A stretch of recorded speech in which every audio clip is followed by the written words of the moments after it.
Open Your Eyes is brought to you by the Belize Bank. Our country, your bank.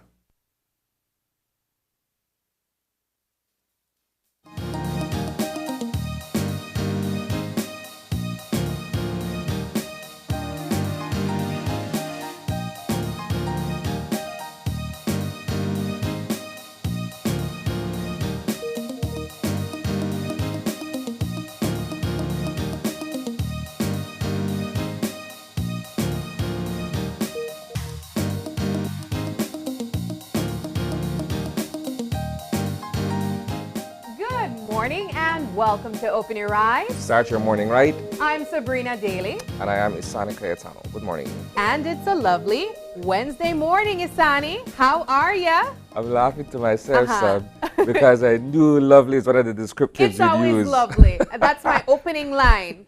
It doesn't matter if it's raining or if it's sunny, it's lovely. You know what? It's all about perspective, Isani. It might start out not lovely, but we're going to speak it into existence. So every morning, guys, the morning is lovely, at least if I'm saying it. It's beautiful nonetheless. Yes. It's the 5th day in the month of July. Yeah.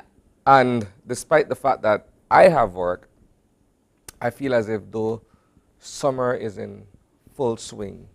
You know, it's a joy seeing the kids outside, you know. It feels great that it's not one of those summers where we're confined like the previous 2 summers because of the pandemic. Yeah. You know, and so, you know, coming home at night and seeing the kids some of the kids still on the street. Yeah. You know, getting up in the morning, getting ready to work and seeing kids playing in the yard. It's a beautiful feeling. And I know that you have your 2 kids that are also enjoying their summer holidays. Well, no holiday for them just yet. Actually, okay. They're doing summer school. Yeah, right? I was just going to ask, how do you plan to keep them occupied this summer?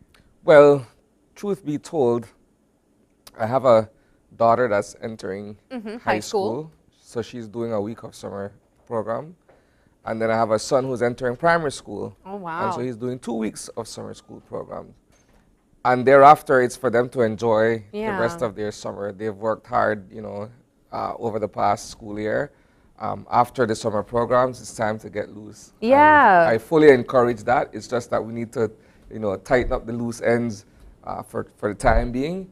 And after that, stay focused until it's time to relax. And every kid should enjoy summer. Yeah, and I love that. An entire summer of not doing anything and just getting up late, you know, watching cartoons, riding bike, climbing trees, be outside.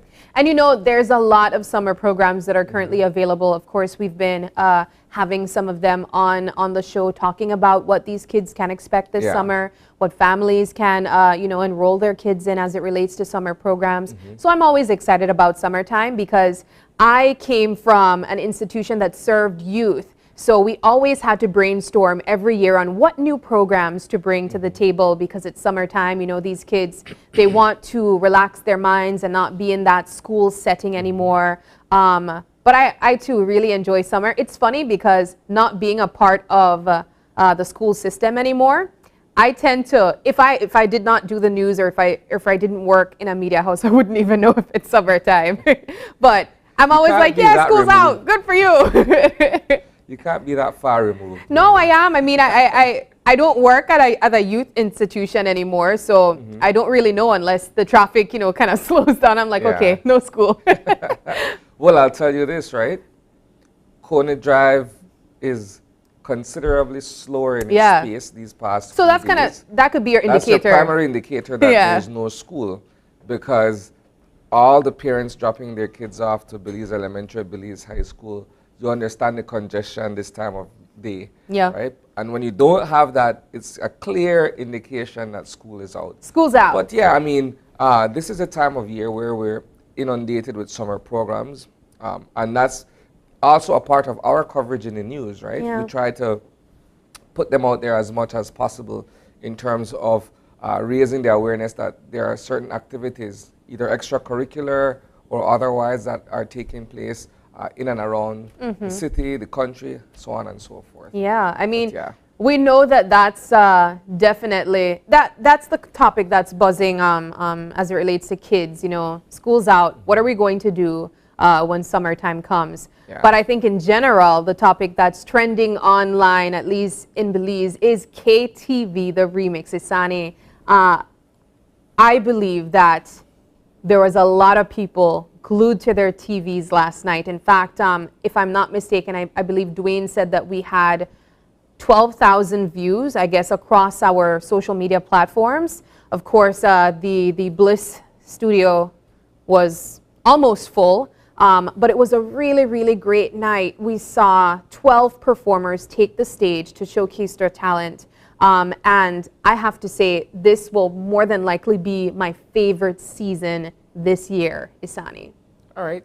I like your forecast. Perhaps it's a bit too early to predict, but I'll say this much, right?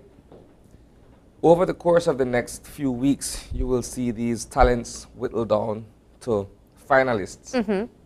And I believe, and to an extent I know that the joy of it for many is the experience. On both ends of the performances, from the talent to fans and supporters, right? You grow attached to certain performers, and you're with them in their corner every step of the way, all the way either through to the finals, or if they're eliminated in the first or second rounds, and so on and so forth. But it's a joy, because again, it ties back to the idea of summertime, right? We are, for many, at the beginning of summer 2023, you're looking for somewhere to go, you're looking for something to attach yourself to, then this is the ideal family fun that you would want to be a part of. Yeah. It's too late to join as a competitor, as a contestant, but you could always find a contestant, wish him or her luck that they'll go all the way, and just lend your support. Yeah, Isani, I am not even exaggerating when I say that. This season is, I believe, my favorite season. When I tell you the talent that we have, the song choices were perfect as well. This young man, you did a story on him last night, Haziel. He blew me away, and he was the first performer. He was, I believe, the only Spanish, and one of the youngest as well. He was the only Spanish performer, Latino performer last night. And it was amazing. I don't even listen to Latin music, and he had us like, well, just, first of it all, was good. He's 17 years old, right? And so, a lot of women. This being his passion, because he shared that much with me yesterday, that he is passionate about Latin music, and bringing that to the stage, not only locally, but regionally and even internationally, if he chooses to go the length. He can go. Yeah. He can go. I don't know if you're familiar with this this new young people lingo called Riz, where it's almost like the new word for swag. He has that Riz, where when he performs, you can tell he has a level of swag to him. And I just find it so amazing, because as you mentioned, it's Latin music, and I mean, as much as I believe they have a great following, I still believe that a lot of our young people here in Belize, they don't appreciate Latin music as much as you'd think. But last night, he had everyone. He had everyone's attention, and it was amazing. At least for the first performance, he got all 3 tens. And I mean, even halfway through the show, I was still thinking about his performance, Isani. Well, he's off to a bang. He is, yeah. I'm almost certain that the same can be said for several of the other performers. Yeah, we had a lot of tens last night. When you're looking at a lineup of 12 performers in the first instance, this is the inaugural show for this season. And so a lot of talents would have put their best foot forward. But the challenge is if they're able to endure all through the season. Because while we're celebrating song choice and performance ability and what have you, over the next few weeks, it'll only get more difficult. Yeah. Because you'll either run out of ideas, all of these things come, you'll probably get fatigued and so on and so forth. So it's a matter of being creative and being energetic all the way through. What I understand, which is a little bit different this season, is that we have Ms. O'Brien with us that is assisting with song choice. Yeah, so, for some who access her assistance in that regard, yes. So I do know that, so you're looking at the screen, and this is Tamika Gordon, and she was also a familiar KTV face. I believe 6 years ago, she was a part of that season, and she did an amazing job. She chose Whitney Houston's "I Will Always Love You," so she really made a bold step. And Isani, she got 3 tens. That takes me back to the early 90s with the Bodyguard soundtrack with Kevin Costner, that movie, and how Whitney Houston, that's originally a Dolly Parton song. Really? Yes, it was. Actually, I think I might know that. And so Whitney Houston, that's a cover. Yeah. But she nailed every single aspect of it, the highs, the lows, everything. And so when you find someone who's bold enough to take on that song, they either have to have strong pipes and they gotta know what they're doing. Yeah, she has a very good voice. And fun fact, I went to high school with Tamika, so the moment I saw her audition, I knew that we were in for a treat. I also went to high school with Swami Flores, which was also one of my other favorites. I think I have 3 favorites right now, and that's Tamika, Swami, and Haziel, which just blew me away. So Haziel and Tamika tied for 3 tens last night, and they're definitely, I personally believe, 2 of them that we should be watching. And they also won their battle rounds as well. Great, so it was a really great show. We're off to a good start. We are, Isani, and I think that our viewers and also persons that were in or that were at the Bliss live definitely got what they went for. I believe it was a great show. So we definitely want to remind our viewers to stay locked in, but also keep your comments kind. Because of course we offer our online platform where our viewers can watch from home, but we also want them to understand that it's important for them to, give positive criticisms. You can critique the performances, but you can do it in a kind way. Well, perhaps I'm a little bit more frank and straightforward. So I'll say this much. If you don't have anything good to say, keep the comment to yourself. Too, Can't get better than that. And I think this season is a great example of what can happen when we allow, talented individuals to find a platform and showcase their gifts. And of course, we want to remind our viewers that if you are not kind in your approach of giving feedback, that could discourage other, future talents to take the stage. So definitely, we love the show, but be kind to each other. And remember that I'm pretty sure these performers go back and they watch the live performance and they might be reading the comments. So just remember that. But nonetheless, Isani, it was a great show. I definitely see us being locked in every Tuesday after this. So we want to remind our viewers that you can vote, but that you can also purchase your tickets as usual on Coney Drive and at the 88 Supermarket. Yes. Yeah, so it's like I said, just to cap this off, I mentioned to you last week that it only builds over time, so that when we get to the finals, that's when you're at the height of everything. It creates its own buzz, its own energy. And I think that's also what many of us are looking forward to. When it comes down to the wire, who will remain standing on that stage? Yeah, definitely. It was a lot of heartbreak songs too last night. Last night was Makobe night. But you know what? We enjoyed it. Everybody's in the fields. Yeah, everybody in the fields. Even Tamika that performed the Whitney Houston song, she was like, I'm in my feelings. And of course, William asked if it was a message she's sending to someone. She's like, maybe. But everyone was in their feelings almost. But of course, yeah, Isani, that's definitely one of the topics that was buzzing last night. And I'm sure it's going to be buzzing today as well. Just our viewers being excited about this family fun program that we provide every summer. Brilliant. Yeah. But aside from that, I don't know if you have anything else that you'd like for us to discuss as it relates to what's buzzing. I did see that we covered in our Culture Tuesday segment last night, the Orange Walk Fair Trade Day that took place. And I really thought that it was a great piece that showcased, where Orange Walk is culturally, but also where it will be going economically as they take advantage of the fair trade market. I don't know, what are your thoughts on that? You were a part of that segment when they came here, right? Yes, that was last week actually. Yeah. But no, I think they made good on their word, the organizers. There are certain things that are beyond one's control, including the elements. So the fact that it rained for a part of the day, I mean, there really wasn't much that could have been done about that. But in the spirit of clean fun and optimism, they stayed the course. Yeah.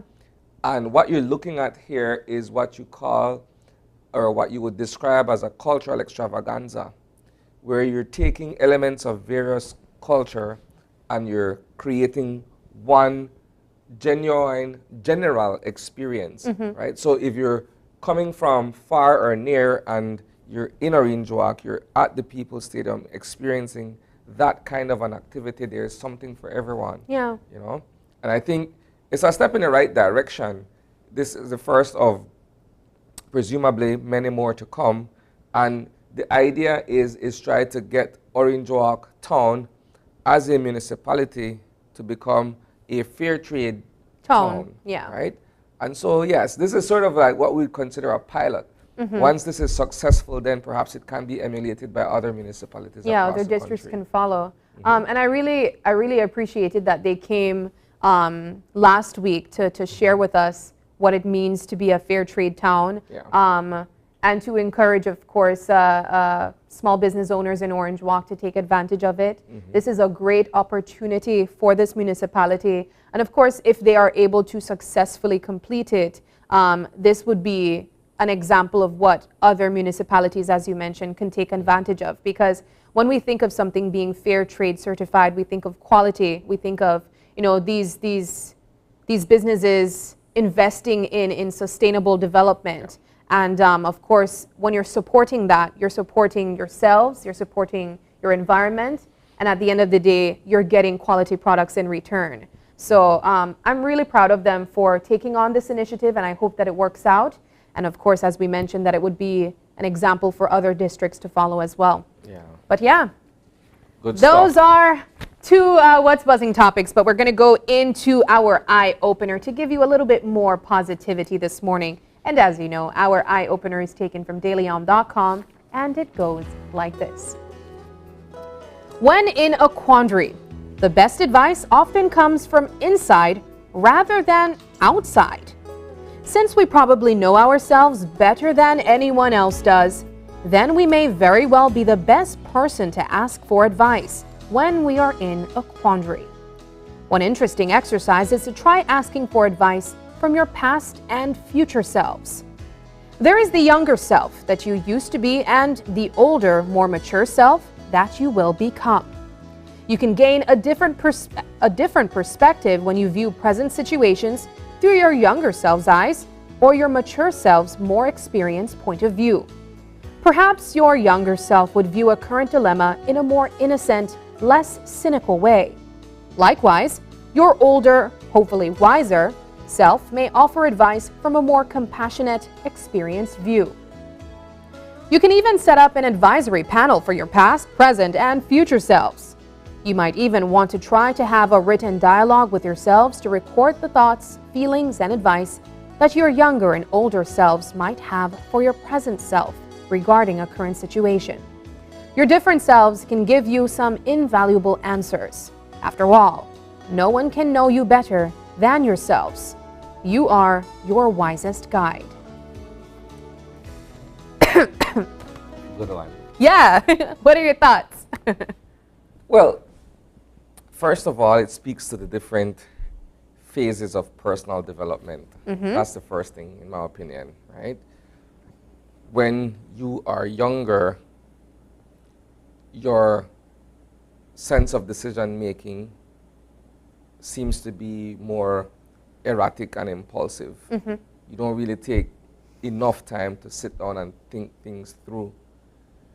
When you're a bit older, you draw on experiences to inform some of the decisions that you're making. And when you're all the way there, then you can say, you know what? It's time for me to start giving advice. Because I listen to myself first before I decide on anything else based on all the other factors that I've either come to learn, experience, or know to be true. Yeah. And so, like where I am right now, I laughed to myself when you were reading the eye opener because I can say without hesitation that when I was younger, I was quick to draw conclusions, hot head, don't want to hear nothing from nobody or anything, right? But then you realize that by listening not only to yourself, but to others, you're more informed in terms of some of the decisions that you make, and you're better prepared to deal with the consequences of those decisions. Yeah. So where I am now, I listen to everyone's opinion. I listen more so to myself but and you what trust I believe. Yourself. Yeah, what I believe is best for me in any circumstance. It's different from being selfish or self-centered or only thinking of oneself. But at the end of the day, you have to face the consequences and the outcomes of your decision. Yeah. Yes, some may affect others, but it begins primarily with you, so you have to make sure you're in a safe space. At what point did you realize that? Because you mentioned in your youth you were hothead, you were quick to speak. At what point or what phase of your age or your life did you... Let me be perfectly honest here. It's a transition that sort of felt seamless. Okay. It's not as if though at 20, I am this hot-headed person and no nonsense kind at 25, of guy, and then I'm mature. at 21, everything changes. No, you grow into yourself. Yeah. Right? And I'll be the first to say it's comfortable. You know, some of the things that you were uptight and serious about back then, you learn to, you know, laugh at yourself. You know, don't take things too seriously, and you know, it's an easy transition. You just gotta, you know, not be too fixed on what other people think about you. That's hard when you're young, though. Yeah, because you know you draw from public perception and impression and what have you. When you get comfortable in your, you could care less, you know. And that's just one of those feelings. But the eye opener is great. It's excellent. Yeah, I loved it. I loved it too. And I think about, and this is something that I talk about all the time, but I have this idea in my mind that your 30s is the decade where you start caring less about what people think. And I can't wait to get there. And that's why I asked you, my 30s at what were age? wild. My 30s were wild. Yeah. But it's all part of that transition and that coming of age, so to speak. Yeah, I love it. I really enjoyed this eye opener, and I agree. I believe that as much as it's great to seek advice from outside, at the end of the day, we know ourselves completely, you know. And what I think is important, though, is for us to be honest with ourselves, because we can say we know ourselves, but still don't hold ourselves accountable. Yeah. So you can't necessarily go to yourself for advice if you're not able to accept where you are, accept, you know, what you may have done wrong, and of course, you know, face that situation in an honest way. Yeah. But of course, that's our eye opener this morning, and we enjoyed it. But we're going to move things over to the weather this morning. And of course, we have with us the National Meteorological Service online. We also have forecaster Francisca Wellington with us. Good morning. Good morning, guys. How are you doing? We're great. How are you? Actually, I'm speaking for Isani. Let me not. No, I'm good. He looks like he's good, Miss Francisca. Okay. Okay, all right. Guys. Well, what can we expect for the general situation this morning? Okay, guys. The atmosphere is still relatively moist, but because the tropical wave have moved out of our area, we won't be seeing all that rainfall again. Okay. So we'll see sunny skies, some cloudy spells, and isolated showers or thunderstorms for today. Tonight, we'll see slightly more shower activity over the south. With that, what kind of temperatures can we expect? Okay, along the coast, we're going for a maximum of 88 Fahrenheit. The Maya Mountains, 80, and inland areas, 94. And then overnight temperatures, we're going for 80 along the coast, 72 inland, and 68 up in the Maya Mountains. Do you have a general outlook for the rest of the week? Okay, for Thursday night, and through to Saturday, we'll be seeing, generally speaking, isolated showers with a little bit more over the southern areas. So that will be the trend for the week. All right. Well, thank you so much, forecaster Wellington. We appreciate the information. Okay, you're welcome. Have a good day. You too. Have a great one. All right. That was the National Meteorological Service, and it looks like we can expect similar weather. Isani, it's going to be a bit moist, but overall, I'm enjoying the temperatures. It's nice and cool. It's not too hot. And if it continues this way, where it's not downpouring, raining, and just mucky, and it continues where it's just a little bit moist and we get some showers to cool things down, I think this is the sweet spot. Wouldn't you say? This is the sweet spot. It's okay. Okay. As far as it's a sweet spot, It's but a sweet spot. It's good. You know, it's not hot. It's not wet. But yes, I'm looking forward to today's weather. But I'm, we'll see what happens.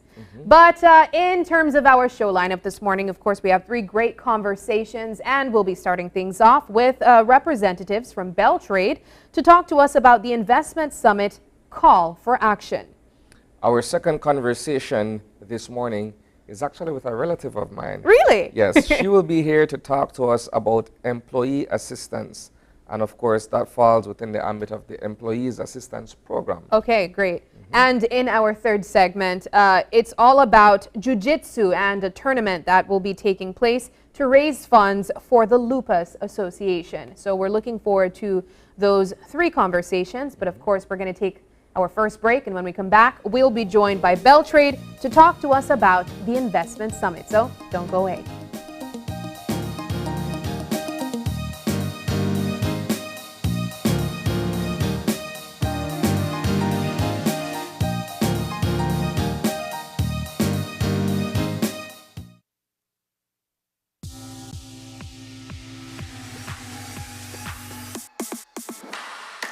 Sign up for Smart Share Plan and save big.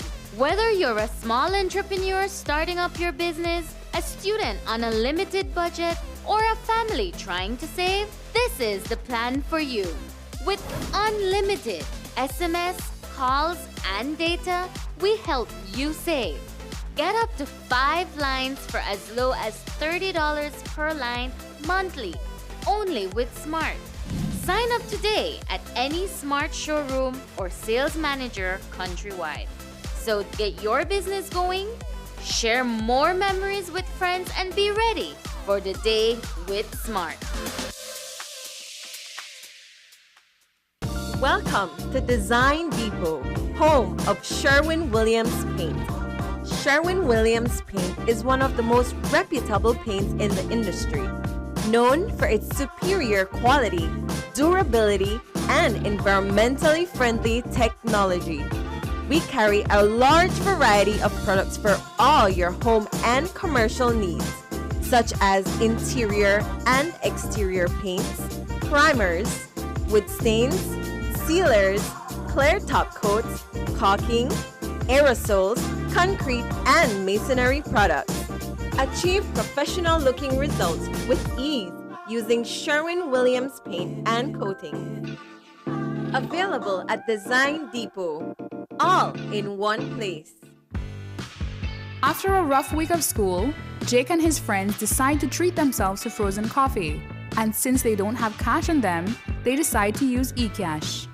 With eCash's geolocation feature, Jake can easily find the nearest coffee spot. With eCash's built-in option to split bills, Jake can pay the bill and his friends can reimburse their portion of the bill. Jake scans the merchant's code and confirms payment. Jake then views his transaction history and taps on the transaction recently made, then taps the split the bill button where he selects the evenly option to evenly split the bill. The application splits the bill automatically. His friends receive and accept the request. Geolocation and splitting the bill via eCash makes Jake enjoy his digital lifestyle. The Belize Tourism Board, Mars Production, and Belican present the biggest show to hit the jewel we call Belize. It's the Belize International Music and Food Festival 2.0. Join us on Saturday, July 29th and Sunday, July 30th at the Marion Jones Stadium with live performances by Morgan Heritage, the dancehall queen Spice, Me's a girl, me no fight over man. Busy Signal, for them stairs, Afrobeat sensation Rotimi, the biggest dancehall artist for 2023, Byron Messiah, alongside Skinny Fabulous, Jadelle, Earth and Owls, Mr. Warming Up Adam O, and Lyrical. Belize International Music and Food Festival 2.0, July 29th and 30th. Come savor the rhythm as we pair music with the best of Belizean cuisine. Sponsors are Belize Tourism Board, Pelican, Niche, Pop, ICB, Wine Smith, eCash, Dolphin Production, DigiWallet, Channel 5, Love FM, Creme Radio, Channel 7, Vibes Radio, Fiesta FM, and OYE Radio. Are you looking for low-cost television advertising? Have we got a deal for you? Advertise on Channel 5's Daily Classifieds. Channel 5's Daily Classifieds is one of the most effective methods for introducing yourself and your business to the community. Use our Daily Classifieds to recruit employees, promote specials, promote your products or services, promote a business opportunity, increase traffic to your website, and advertise items you have for sale. Let us help you to save valuable time and money. Call us today at 280-0013 or visit us at our offices on Coney Drive to discuss how we can help your business grow affordably. Channel 5's Daily Classifieds. Advertise today.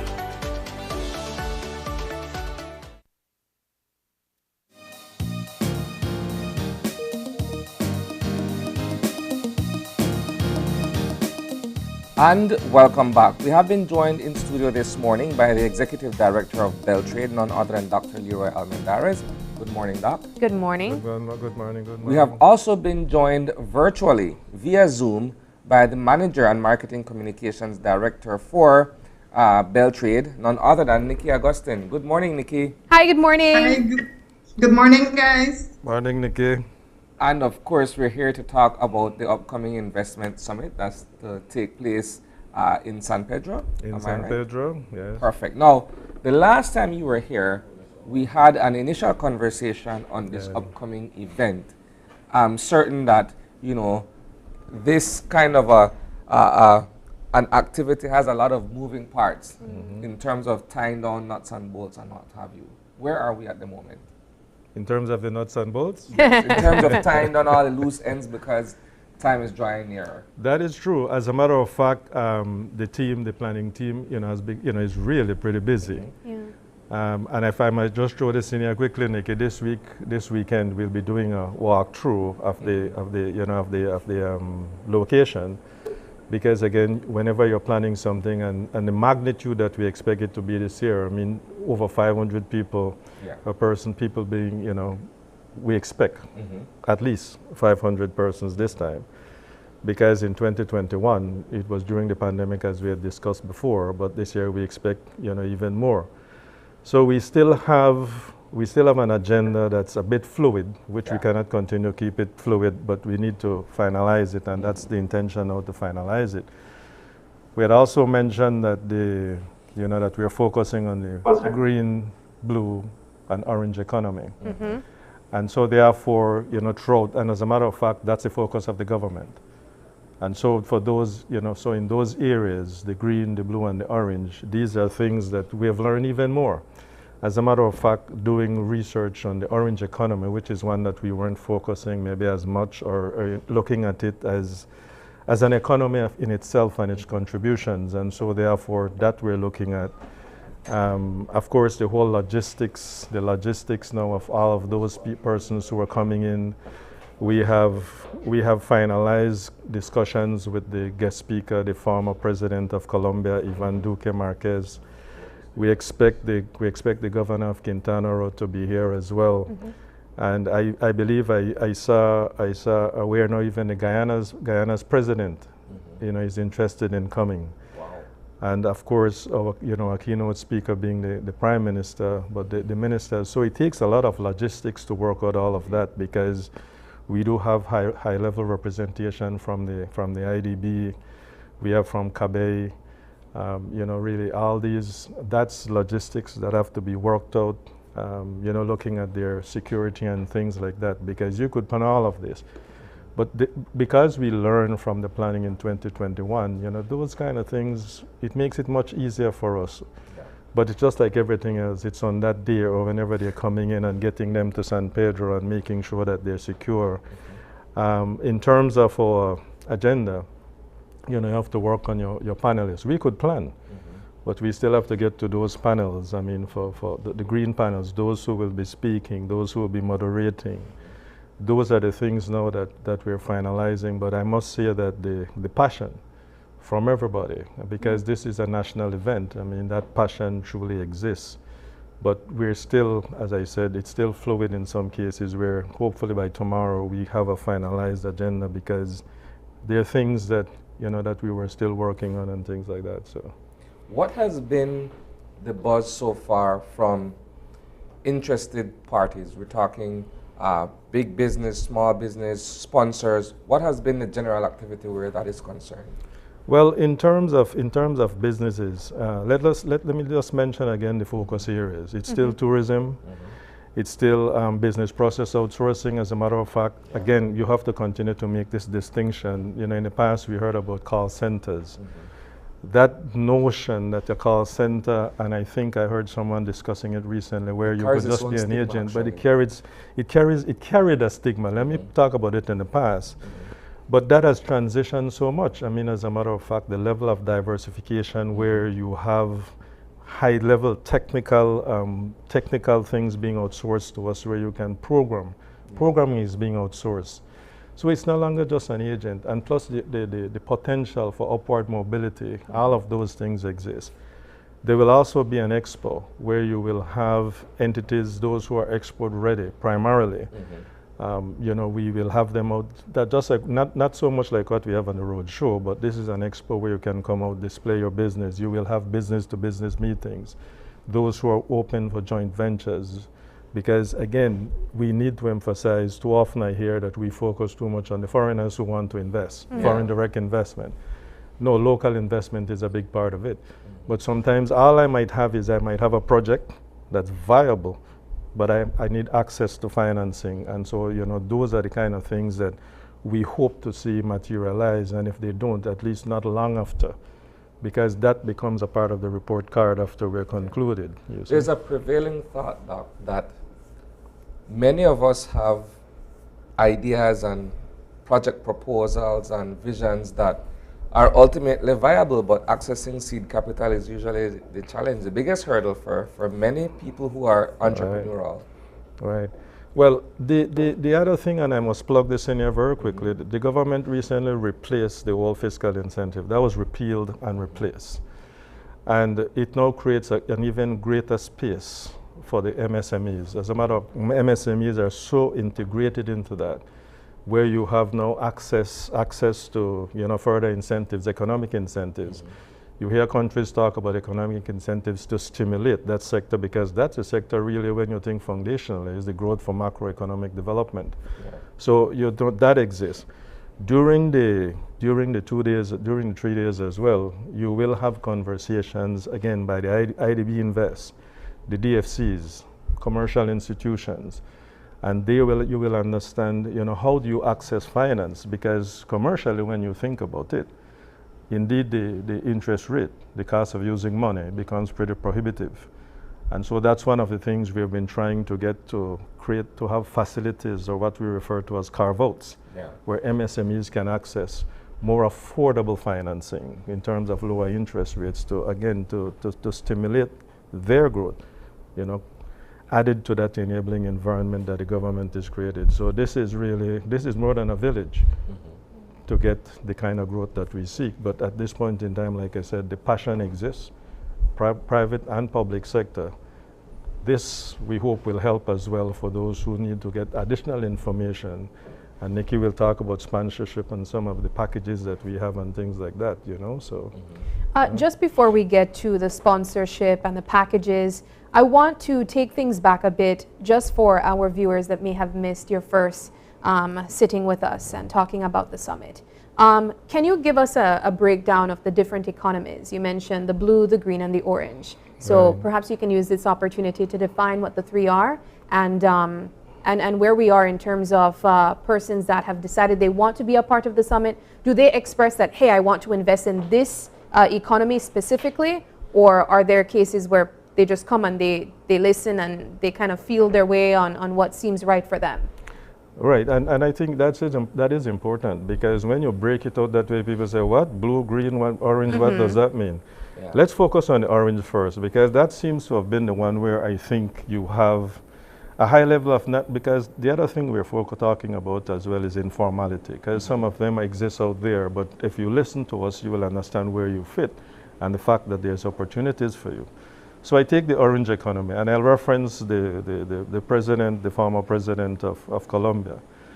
You know, when he wrote this book, Orange Economy and Infinite Opportunities, and I read, you know, just the executive summary of what he was talking about.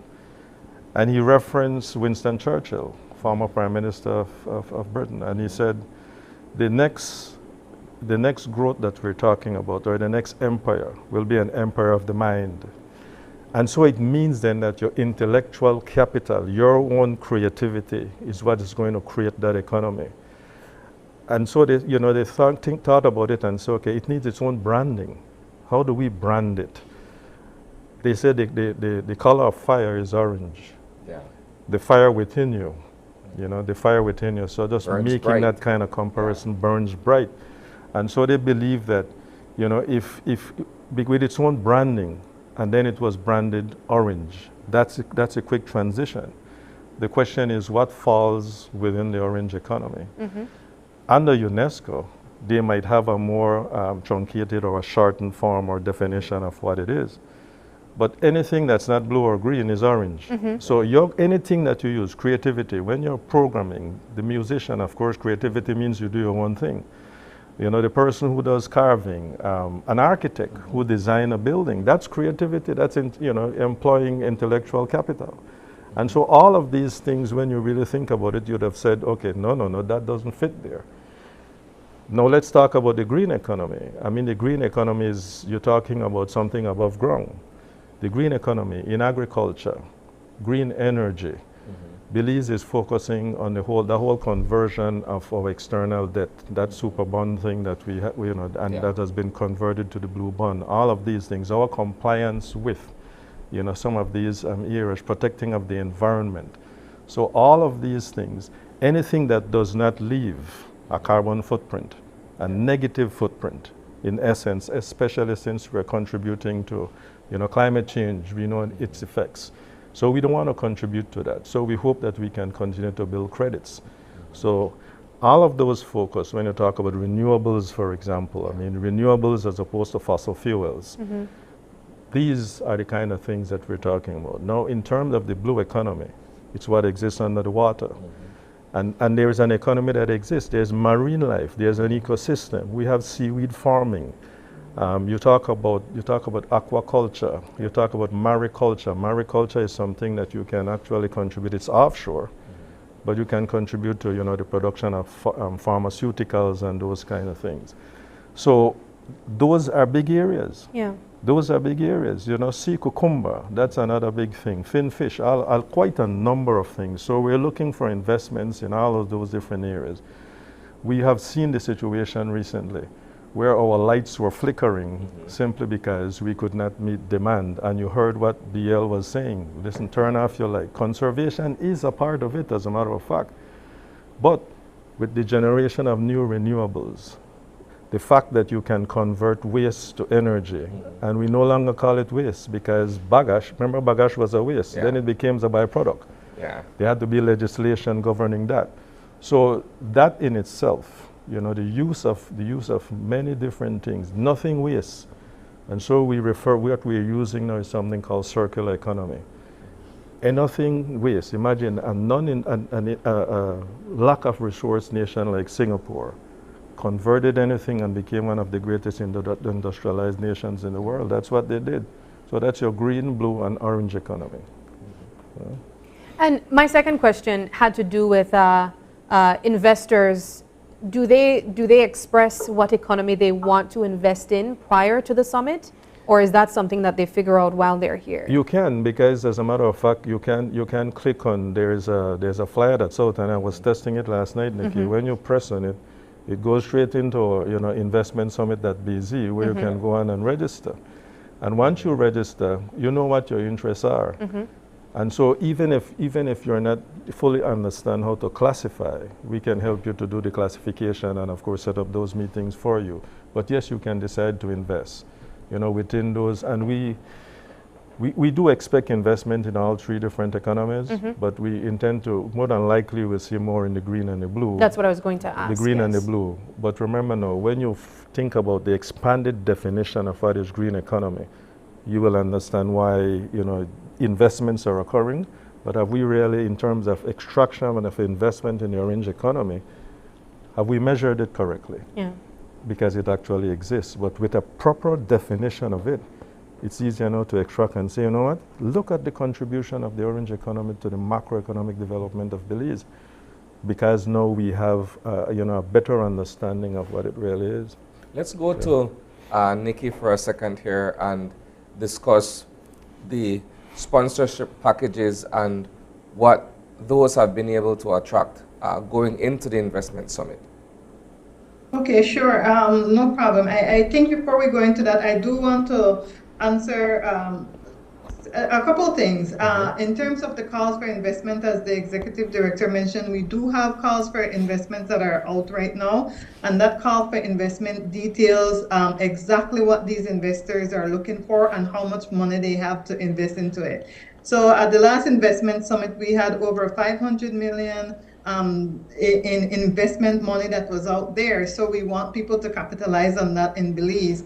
And for example, we have the Saudis that might be coming to Belize that have planned to come to Belize. And they're more focused on the tourism industry, the hotels and so forth. But you also have on the other side, you have Taiwan that is also interested, and they're looking, as the executive director mentioned, more into that seafood aspect of it, the lobster, the shrimp, the sea cucumber. So there's some that have very specific wants, and there are others that would rather come to the summit and then express and see what Belizeans have to offer. So that's good things that are out there.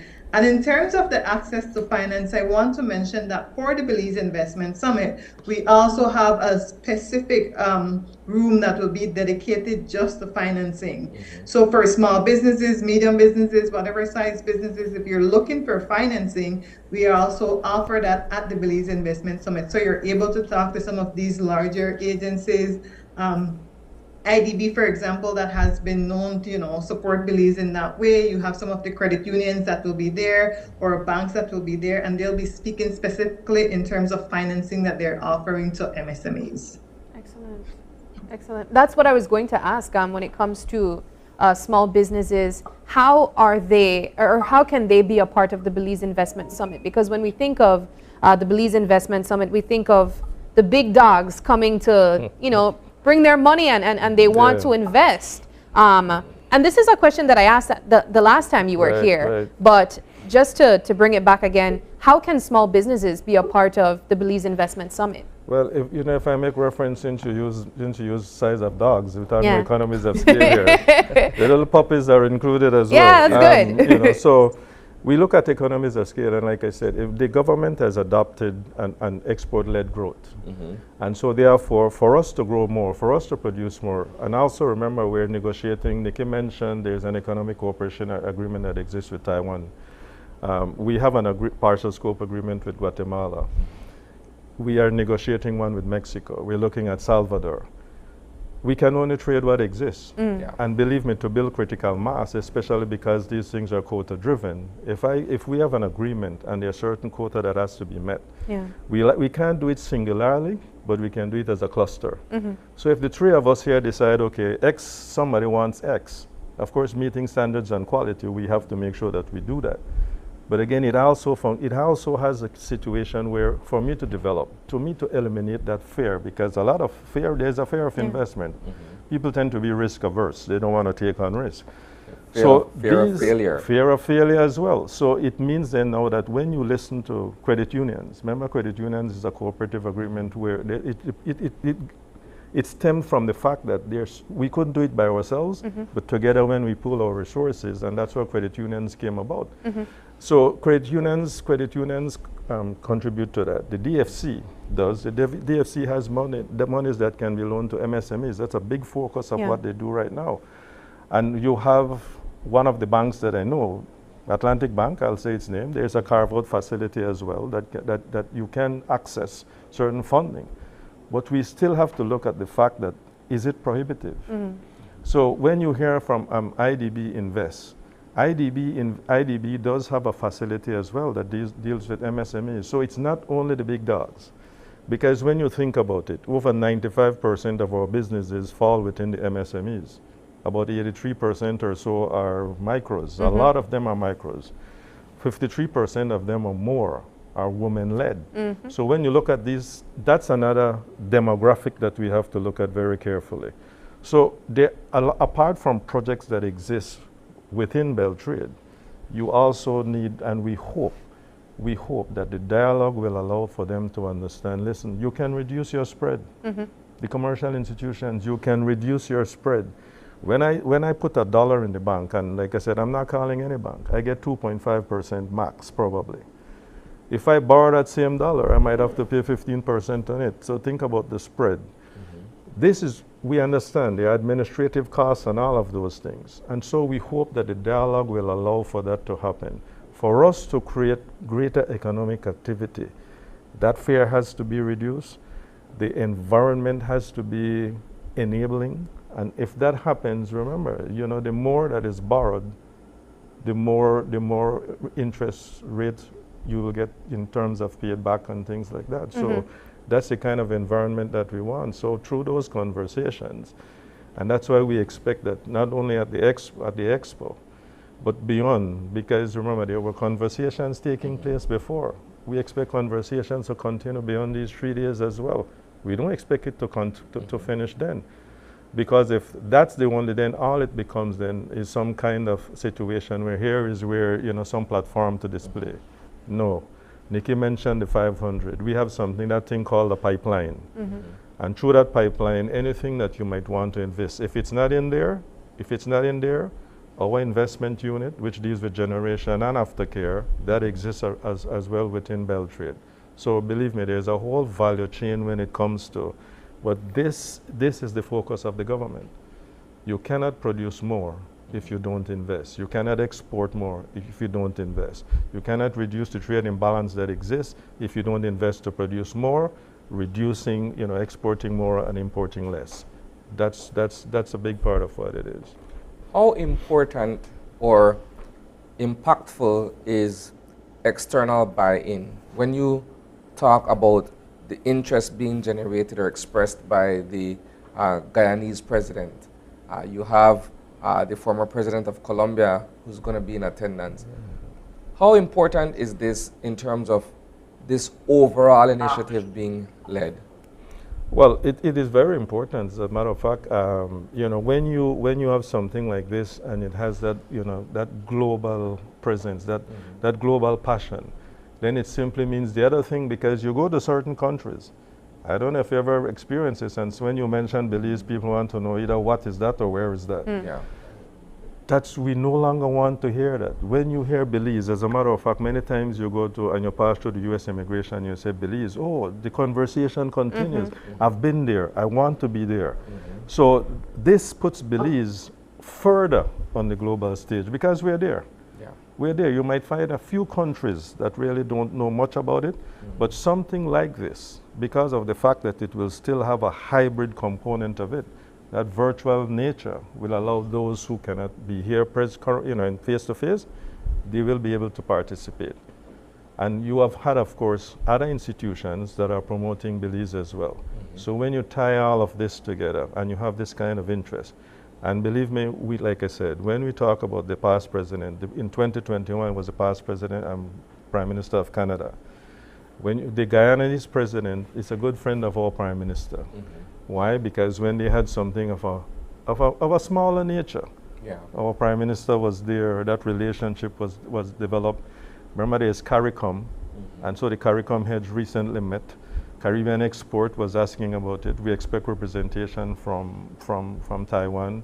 Central America is aware of our investment summit.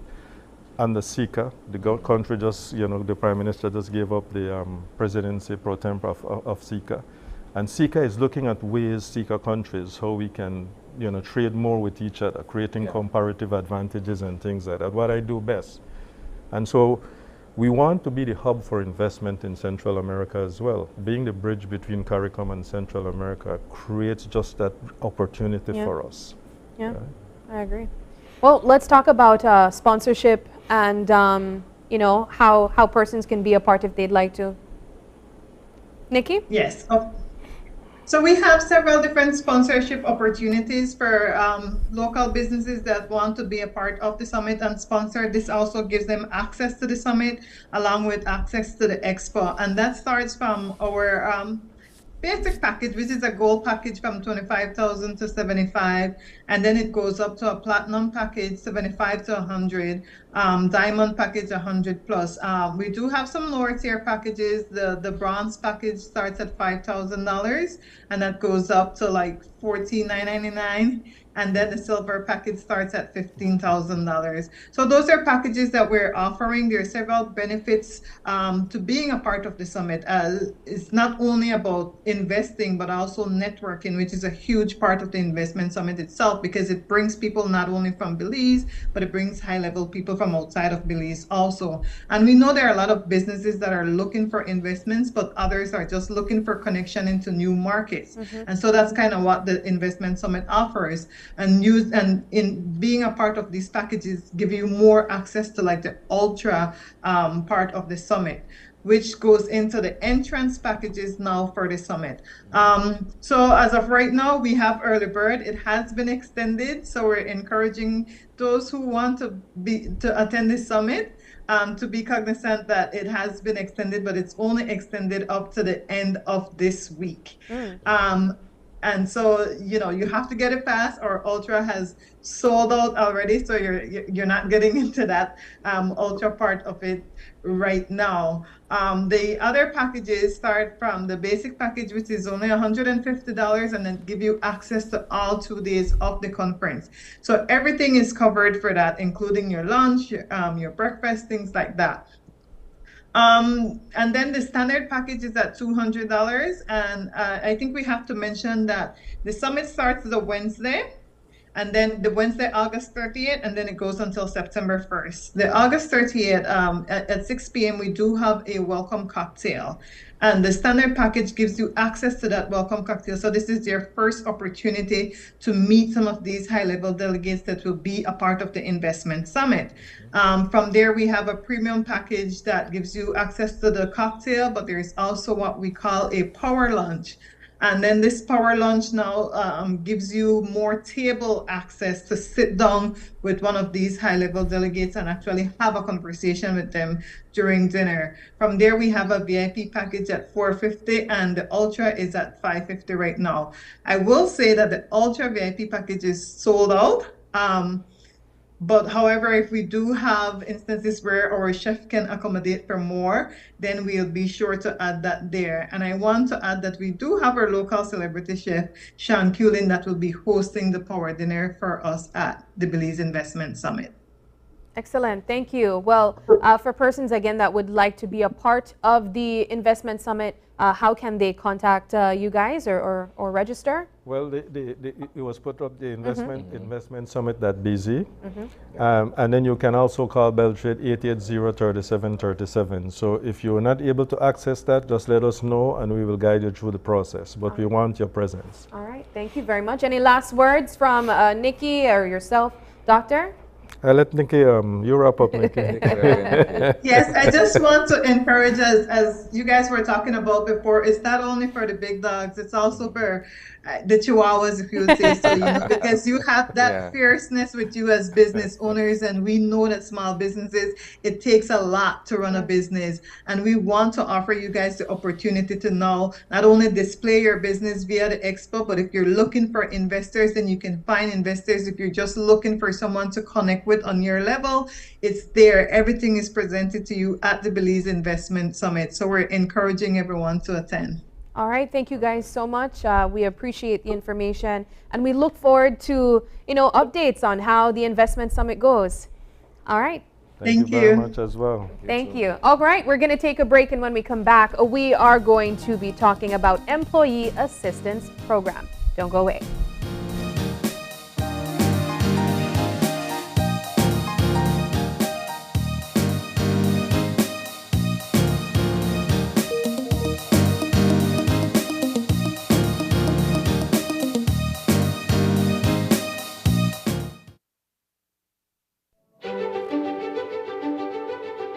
Technology is ubiquitous, and it's transforming how, when, and where we work. Fulltech Systems is placing award-winning devices in the hands of information workers, allowing them to work without compromise in a world without wires, to innovate, create, and to maximize productivity anytime, anywhere, satisfying the needs of the desk-centric remote and field worker and every other worker in between. We are providing the industry's best devices to businesses going through the process of digital transformation. Partner with us today to provide the solutions that will allow your employees to work effectively and efficiently to enhance your customers' experience.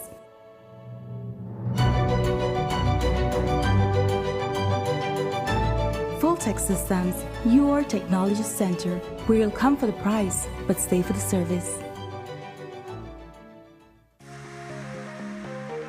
Hats off to awesome grads and capes on for super dads. Enjoy stunning deals, giveaways, and savings from Cellular World for the dads and grads. Get up to 50% off the Samsung A04e or TCL A30 phones when you buy select phone models. Or 50% off the JBL Bluetooth Kids headphones when you buy any tablet. Select purchases comes with free surge protectors, gaming controllers, and wireless chargers. Wow, Dad! And celebrate that grad without breaking the bank. Shop at any of our 5 locations in Belize City, Belmopan, or San Pedro, or via our virtual store on Facebook, Instagram, or WhatsApp at 615-5141. Celebrate Dad and cheer on the grad with an amazing gift from Cellular World.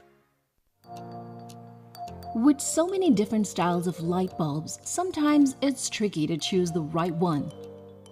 Whether it's a screw-in, candelabra base, or pins, we have what you need. From lamps to ceiling fans, floodlights or chandeliers, we have bulbs available in cool white, warm white, or daylight.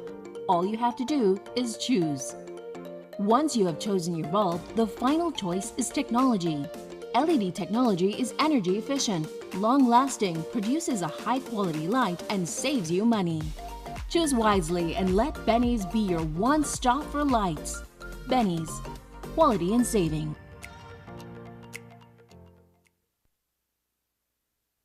Do you have information about a crime or a fugitive in our community? You can submit a tip anonymously with your smartphone. Using this program in safeguarding our community also protects your identity, keeping you out of the court system, and could earn you a cash reward. Here is how it works. Download the free P3 Tips app from the Apple Store or Android Market. P3 is the provider of our secure anonymous tip collecting software. Open the app and create a PIN, but be sure to remember that number, then select your location. Next, select the type of crime.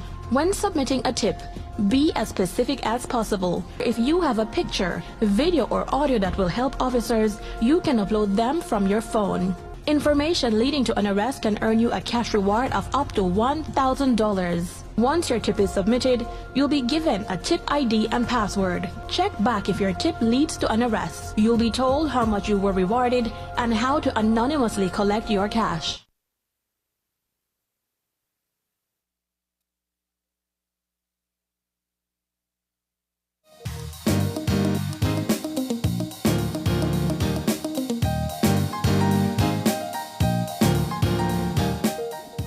Welcome back. We are having our second conversation for the morning, and it's all about the government's Employee Assistance Program. We are joined by Janine Cayetano, the Employee Assistance Program Coordinator. Good morning. As well as Azalia Gungra. She is a mental health practitioner, also a part of the EAP program. Good morning, ladies. Good morning. Ladies. Good morning. So I want to get started by just breaking down what is the EAP program under the government. Okay, so the Employee Assistance Program, we're mostly a management support service or unit, and we look at the fact that there are public officers who might be going through some challenging times in their life, whether that is personally or professionally. And sometimes these challenges affect or impact their work performance. And so we exist to, in some ways, create a balance between the two and to make sure that they're not only functioning on the job, but also functioning positively at home. Yeah. Do you find that across the breadth of the public service, you have employees who access this kind of program? Yes, and they access this program consistently on a regular basis, and I meet with them every single day. Sometimes I'm in Belize City, there are times when I'm in Corozal, there are times when I'm in Punta Gorda, working with the public officers who voluntarily access the service. You know, I find it so important and commendable that the government has taken on this approach to serve public service workers, simply because when we think of mental health, it's oftentimes an investment. It's a hard investment that a lot of us don't take because of its cost. When we think about going to counselors or therapists to just speak about personal things happening, oftentimes we avoid it because of the finance associated with it. Let's talk about the feedback that you guys were able to get from public service workers that can take advantage of a program like this. The feedback, since I've taken over, you know, because I can't look at what has happened in the past. Yeah. Since I've taken over, the feedback has been quite a positive one. There are times when I would refer to Azalia because she works as one of our practitioners. And after the sessions, the public officers would have engaged with her. They would send me messages saying thanks, because they have had quite a positive experience and experienced a positive change in their lives. There are also feedback from supervisors who would contact me to let me know, you know, we have seen significant changes in behavior and how an employee performs on the job. So the feedback has been quite positive thus far. Yeah. I gather that a lot of what you do is, in a sense, referring these employees or these persons who come to you with specific issues that are affecting them to the most appropriate access, I'll use that description, in terms of finding the therapist or the counselor to pair that individual with. I'll bring you in at this point, Azalia, to discuss that aspect of what you do. Okay. Thank you for having me this morning, by the way. It is Azalia Gongora LaRue, just to add there. So I think when we look at the pairing, that is so important, because not every therapist will be for that person. Yeah. Right? So we can start by looking at first, when the referral is made, it may be due to family problems. Sometimes it's very basic stuff, right? And I want to put that out there, because a lot of people think when they access service, it's because I have this problem. I am going crazy. But a lot of times, anxiety, panic attack, you're not going crazy. It's just the body doing what is normal, right? And so we have to learn certain techniques that will help in alleviating that, decreasing that stress, and learning to balance your life, right? So I do a lot of that. I'm also trained in trauma therapy. So I look a lot at the individual childhood trauma at times would come up. How do we deal with that now, right? So it depends as well on the person. And when you meet that person, you're going to say, yeah, this is somebody I can work with. So it might be that person just doesn't, you don't feel that person. That can be it, right? So before you even get into working on the interventions, working on these techniques, you're not compatible. Yeah. How many counselors do you guys have currently on board with the EAP program? I would say about 25. We have more, but for certain reasons, there are instances where we have to be very mindful with how we match our public officers to the therapists. So I would say currently about 25 that we work with. And they are stationed across the country? Yeah, from north to south. Yeah. Let's just say as far as Stan Creek district, because we don't have one in Punta Gorda. Hopefully we could get one in Punta Gorda. Has there been sort of a mental or cultural shift towards being able to provide this kind of assistance for employees in the public service? I say that because perhaps there has been this prevailing thought that leave your family issues at home. Come to work, you do what you gotta do, and you could go back and deal with that on your own time. Being able to create this environment where employees can now access certain services would to me indicate that there's been some kind of a shift in the way government on a whole looks at these scenarios. Can you speak to that? There has been some form of shift, yes, because the challenges that we're experiencing, they're evolving. They're becoming much more complex. And now we understand that because we're trying to move towards more of a modernization of our organization or a modernization of our ministries, we now understand that there's no way that if you're experiencing something so severe when it comes to your mental health, you can't leave that at the door, right? You could go to work and maybe you have a terminal illness and that's all you're thinking about that day. It's impossible for you to think about, I need to get this task done. And so the government or the ministry where we're working and the other ministries are now understanding that we can't expect employees to strive when they're not functioning mentally. I'm thinking about ministries that have their jobs, which I'd say bring about more internal trauma than not. And I'm thinking about the police department, the fire department. Is the EAP program accessible just for check-ins for the officers, where they're able to make sure that they're okay? We work a lot with the police department. They access the service on a consistent basis.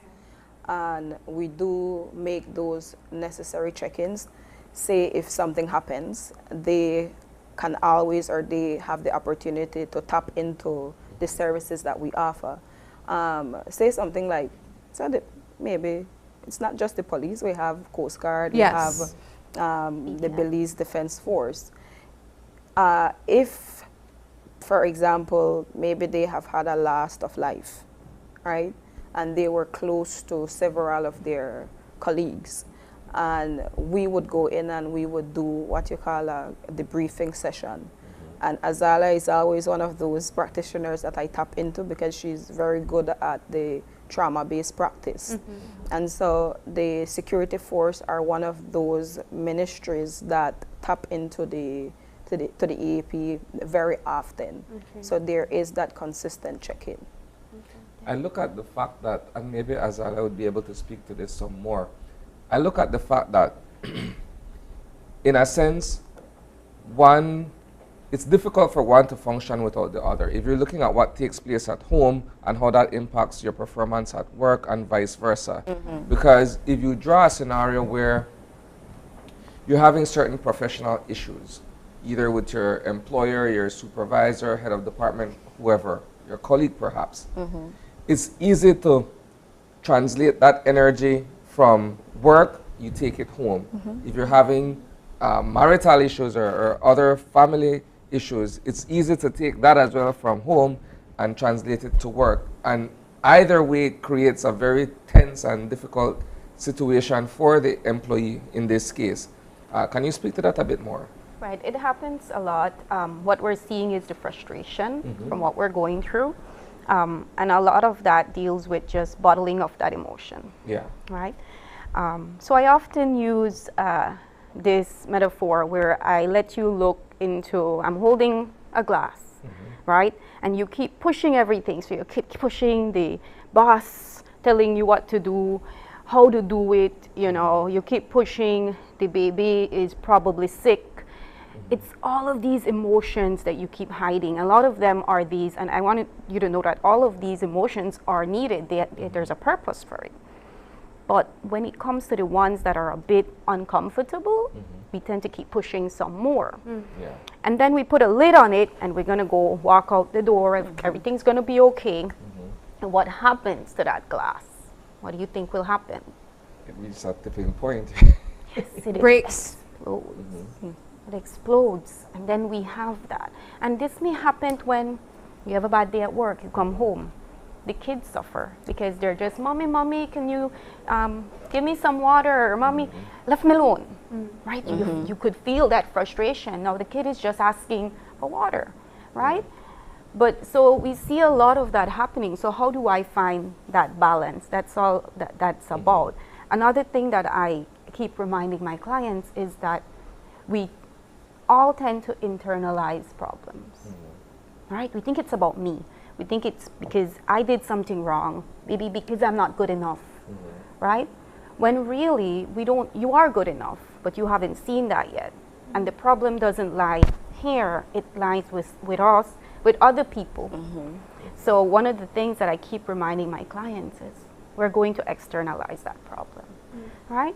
So the boss snapping at you, it's not about you, right? That's about what's happening in his life or her life. It's not about you. Because once we take that on, we're going to keep building on that frustration. Right. Do you find more females or males taking advantage of this program? You know, it's surprising because Isani mentioned about this cultural shift.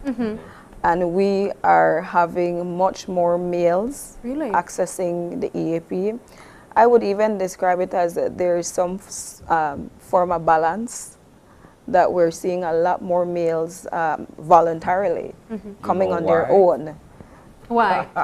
Speaking as a man, I don't know that we have had the kind of avenues to be able to vent and to be able to just have a discussion. I won't even say vent, because vent implies that there is some kind of pent-up energy that you're trying to get, let out. But to simply have the kind of discussions that would allow for us to be able to share how we feel, how we see certain things, I don't know that those kinds of facilities, if I could use that description, have been made available to us. It might seem a bit gender biased, but from the look of it, a lot more caters towards women to be able to do that than for men to have that avenue to explore. It's very true. And you know, when it comes to men accessing the service, and again, it's not about, sometimes it's just sitting there and being able to take on a different perspective. So that's what therapy is about, right? Because again, we have this tunnel vision, we have created it, this is all we're seeing. So coming to therapy isn't about, I have a problem, but it's just about you removing all these blinders and being able to talk about it, right? As a therapist, I am trained to listen. I am trained to help you use your values, right? So it's not about giving advice either. It's about using your values so that you're able to look on into the horizon, take on new perspective and seeing things, right? And as you said, we have men who get a chance to do just that in therapy. And so we try to encourage all public officers to know that the EAP doesn't exist just because you might have an issue or there's something wrong with you. Public officers could access the EAP for absolutely anything. I always use the example of when you're getting ready to retire and you've spent maybe 25 years working. That's to find that transition. It's very hard, right? Because now you would more than likely go through a grieving process. And getting used to your new normal, it's hard for a lot of people. And they don't know that. Exactly, you have withdrawals, right? And they don't know that they could tap into the EAP for that as well, because we have very trained practitioners who know what they're doing. And we do our best to provide a safe space for everybody. I think, well, I'm glad that you mentioned earlier that more men are accessing these kinds of services that are being provided. But I also look at what has become sort of a sociocultural norm, where we're saying, look, only people who crazy access counseling and therapy, when in reality it isn't.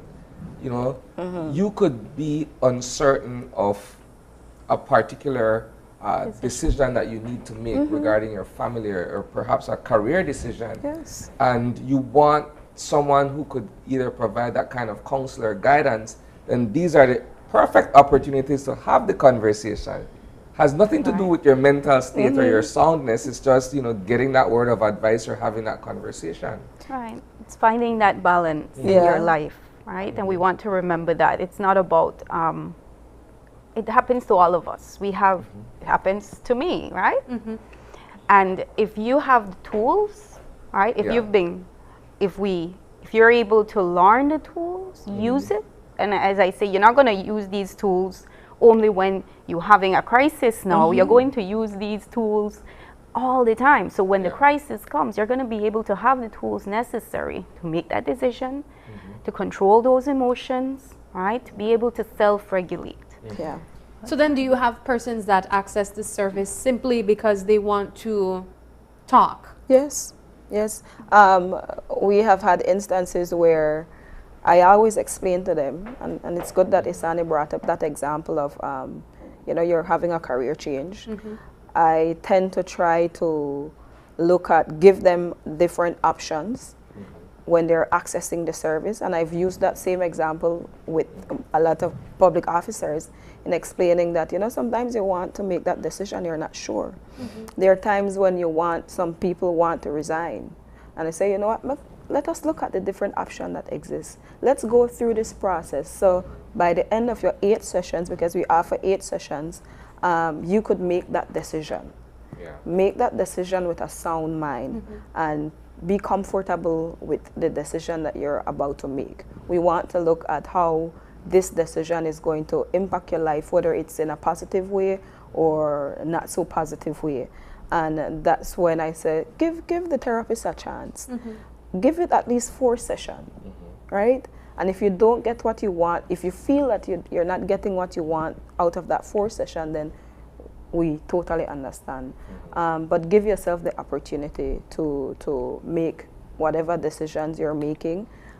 Let that be a good one for you, right? So it doesn't necessarily have to be that you're experiencing an issue or a problem. It could be for anything. Yeah. My final question for both of you women, listening to you guys, and I could appreciate a sense of passion in what you do. What motivated you guys to pursue this kind of outreach? For me, motivation is, you won't always be motivated. So I would say this type of outreach that I do, I believe that it chose me. It fell into my lap and it became part of who I am. And because, so more like a vocation. Yes, and because I enjoy the work that I do, I look forward to doing this work every day. And that's where the love builds up, and the appreciation that I have for it is what keeps me going. The fact that I'm able to, even if you don't get the recognition from maybe the source that you would maybe want it, the recognition or the support or the thanks that you get at the end, and the fact that you're able to help create change is what drives me to continue to love the work that I do and continue to do the work that I do and the work that I am able to do with the persons that we serve. Yeah. And you, Azalea?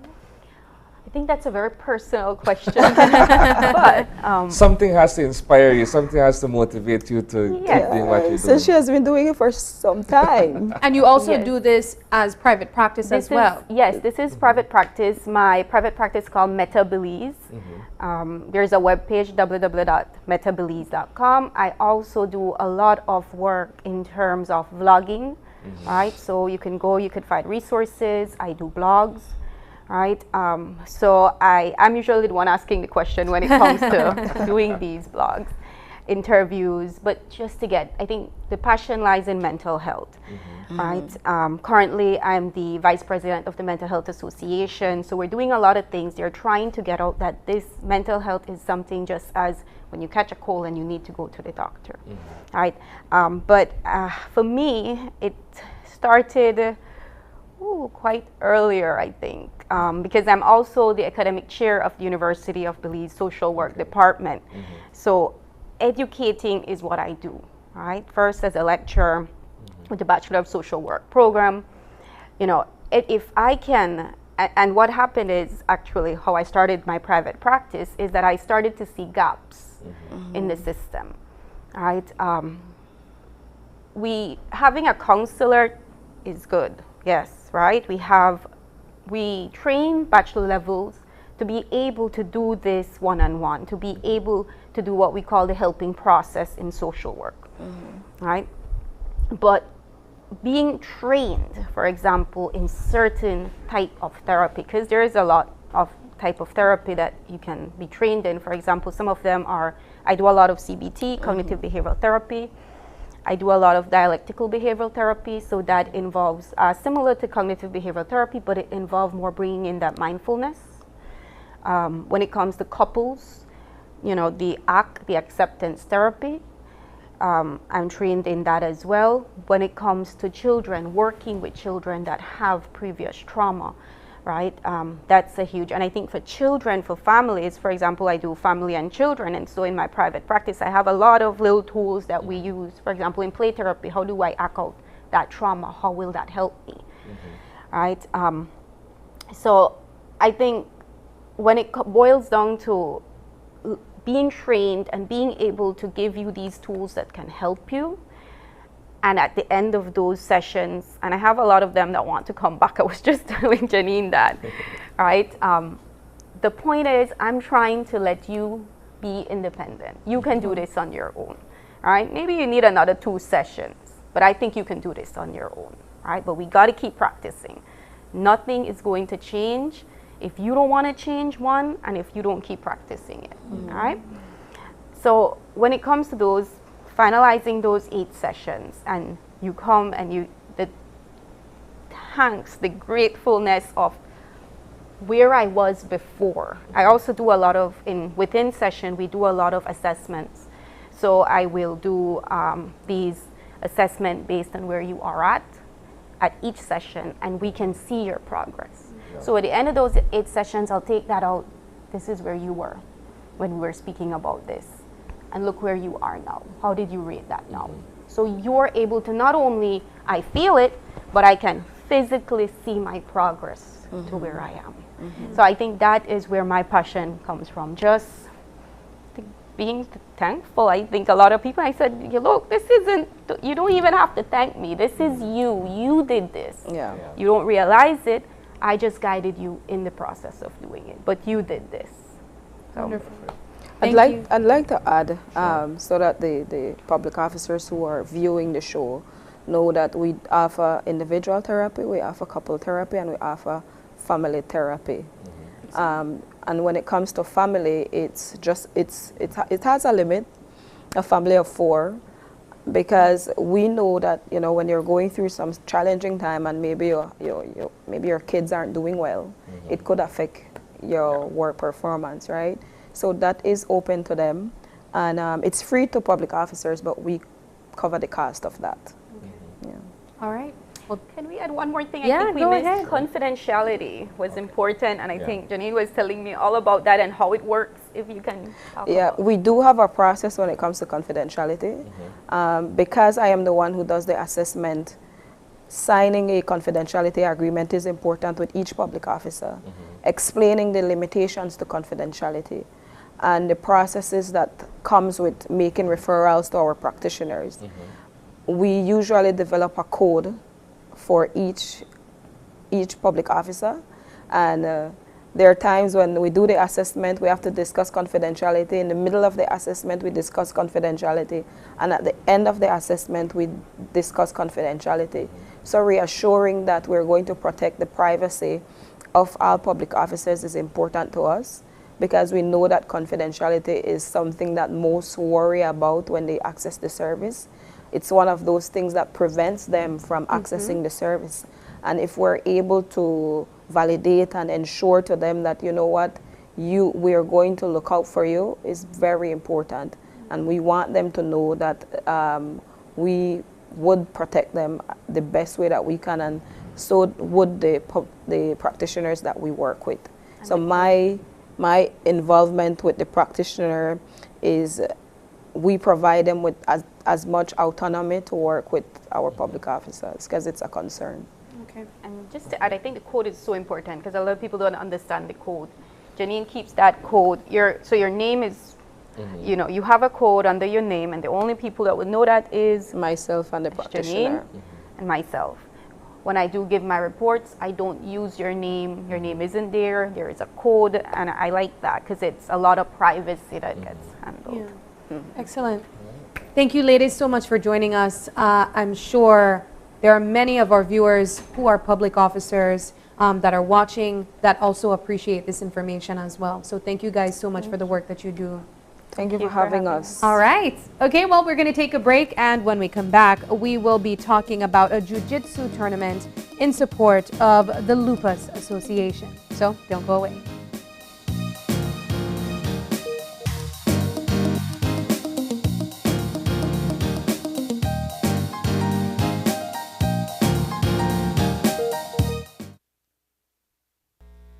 Hello, friends. I'm Dr. Bob Roberts with another 60-second sermon from God's Word.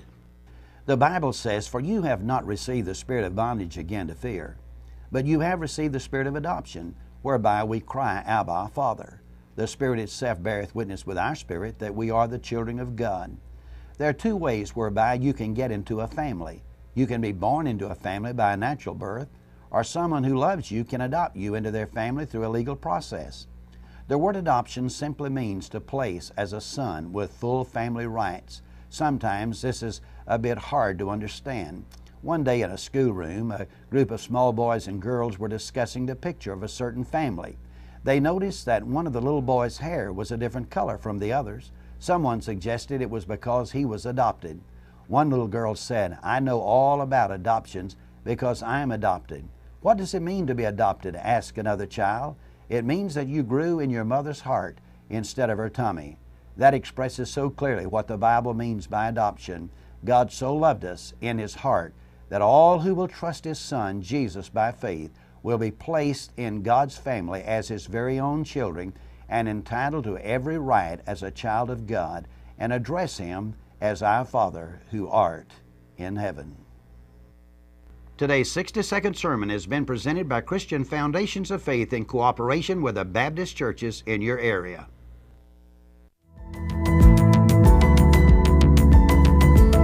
Smart introduces Real Unlimited Postpaid Plans, providing customers with unlimited talk, unlimited text, and unlimited data. Now that's a real great deal. With Smart Plus, Share 1 and 2, and Enterprise 1 and 2 plans, you can talk as much as you want, text as much as you want, and for the first time ever in Belize, you can enjoy unlimited data with your postpaid plan. So come in and sign up for an unlimited postpaid plan and enjoy limitless possibilities. In addition, other plans such as the Flex Junior, Choice, and Select have been boosted with a lot more talk, text, and data, providing you with the best value for your budget. Be unlimited with Smart. It's time to power your dollar with Smart. Hello eCash user, the eCash app is now available in Spanish. Changing the language in your eCash app from English to Spanish is quick and easy. Let me walk you through the steps. First, open your eCash app. Enter your PIN. Tap the More icon at the bottom of your screen. Choose Security. Select Language. Tap on Spanish. Then re-enter your PIN. And that's it! Your eCash app is now in Spanish, and you can continue to enjoy your eCash digital wallet. Belize Bank's eCash app makes life easier.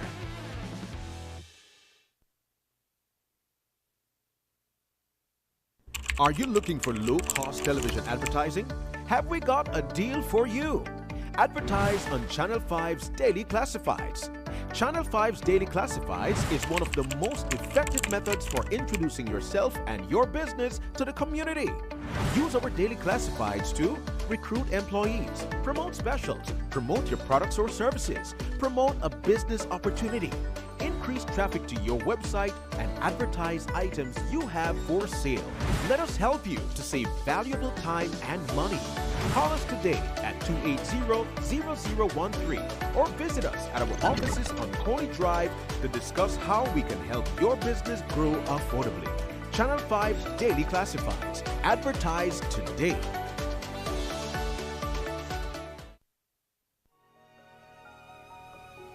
What did you mean earlier about climate change, Mom? Well, when I was your age, I remember beautiful coral reefs and healthy beaches. The summers weren't as hot as they are right now, and the rainy season meant that it only rained when it was supposed to. And then what happened? The weather just started to change, and storms got worse. Coral reefs started to die because the ocean was getting too warm, and crops started to die because there was not much rain. You know, we realized as adults that we were doing something that was causing this. What were you all doing? Same thing we're doing now. Not using clean, renewable energy, chopping down too many trees, and even polluting the air with gases, such as the gases emitted from our cars when we drive around. We need some help before it's too late, Mom. We can't let it get worse. What can I do? We can raise our voices. With 35 million dreams, aspirations, and futures at risk in Cari Forum, we need your voice in our story against climate change. Acknowledge, commit, act. This message is brought to you by the Caribbean Community Climate Change Center under the Intra-ACP Global Climate Change Alliance Plus program and is funded by the European Union.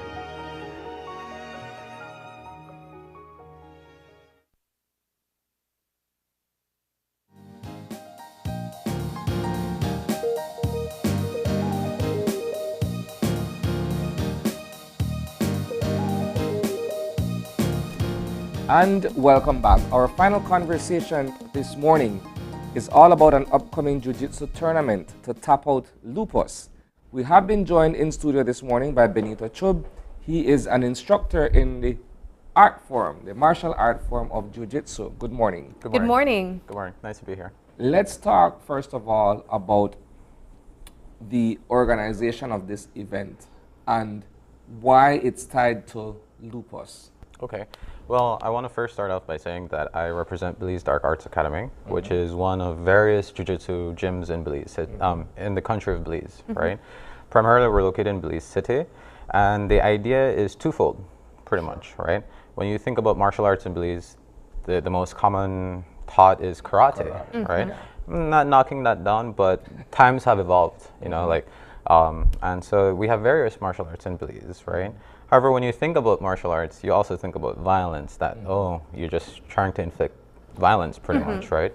But it's not that. Jiu-jitsu is a very logic-based exercise, meaning, for a lack of a better word, it doesn't really care about your feelings, it cares about the logic behind it, right? Yeah. That's why the technique works despite various age groups, different like body sizes, and it could work on both genders, meaning if it works in a woman, it works in a guy. If it works in a guy, it works in a woman, right? Plain and simple, right? With that being said, though, it's our responsibility as a jiu-jitsu community to give back to our country, right? Primarily before this whole event, most combat sports are combat athletes, because combat athletes are not on the same, how do I say this, in the same conversation with mainstream athletes like football or basketball or all those things, right? But historically, it has been shown that combat athletes have represented Belize quite often, right? Now, be that as that may, we still have a responsibility to our country, meaning internally, right? Yeah. So our best, for us, the Tap Out Lupus is a way to give back to the lupus, to our community, to our country, to raise awareness for lupus, right? And at the same time raise funds, because it's a non-profit tournament, everything is going for the Lupus Association, but also to showcase how far Belizean Jiu-Jitsu has evolved to this point, right? I mean, before, like, if you were to ask about 5 years ago, if we were to have this conversation, we would only have, like, realistically one gym in the entire country of Belize. Like, I know people traveling from Orange Walk just to come here. Now you have gyms in Orange Walk, you have gyms in San Ignacio, and the Keys now. It's a fast-growing sport. It's amazing how quickly Jiu-Jitsu has grown in Belize, because traditionally, for the most part, we only hear about karate and taekwondo. Those are the more prominent martial arts that are practiced in Belize.